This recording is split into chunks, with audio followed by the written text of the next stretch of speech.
Il Matera taglia il suo secondo traguardo storico stagionale. Dopo la vittoria della Coppa Italia di calcio di Serie D è giunta anche l'affermazione nella finalissima playoff sul Pianura.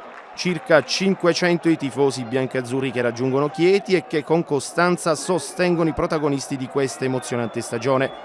Ormai prossimi al triplice fischio e con lo spettro dei calci di rigore nell'aria, il decisivo gol di De Vecchis favorisce il primo momento di festa in terra abruzzese. Nell'ultimo periodo ho detto che eravamo duri a morire, anche oggi penso l'abbiamo dimostrato, anche perché dopo un primo tempo, secondo me, dove meritavamo qualcosa in più noi, il secondo tempo loro hanno spinto parecchio, noi abbiamo sofferto un po', poi siamo riusciti a trovare il gol con il guizzo di De Vecchis su una conclusione di Diego.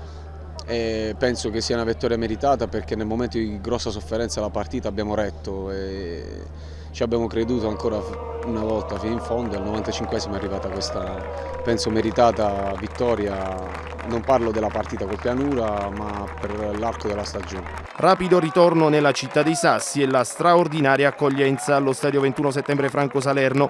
Intorno alla mezzanotte sono più di 2000 tifosi che attendono il rientro dei ragazzi e sembra di rivivere il lontano 9 giugno 1979, quando i materani in massa festeggiarono la storica promozione in Serie B in seguito alla vittoria di Lucca per 4-0. Sono felicissimo per il gol di Alessio, ci ha creduto fino alla fine, è riuscito a metterla dentro all'ultimo minuto. Siamo felici, quest'anno abbiamo vinto la Coppa Italia, siamo andati in C2, perciò è una gioia immensa. Attraversando un immenso corridoio umano non manca l'ingresso trionfale all'interno del rettangolo di gioco amico di tutti gli atleti della rosa, dello staff tecnico e dirigenziale. Il giro di campo, il saluto ed il ringraziamento ai gruppi organizzati di tifosi, un brindisi corale e poi un prolungato spettacolo pirotecnico a fare da cornice ad un'intensa giornata che rimarrà negli annali del calcio materano.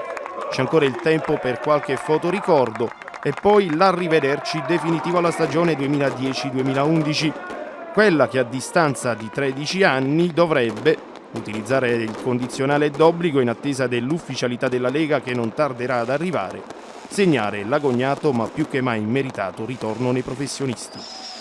Diego dice siamo andati in C2, di fatto possiamo festeggiare senza avere l'ufficialità?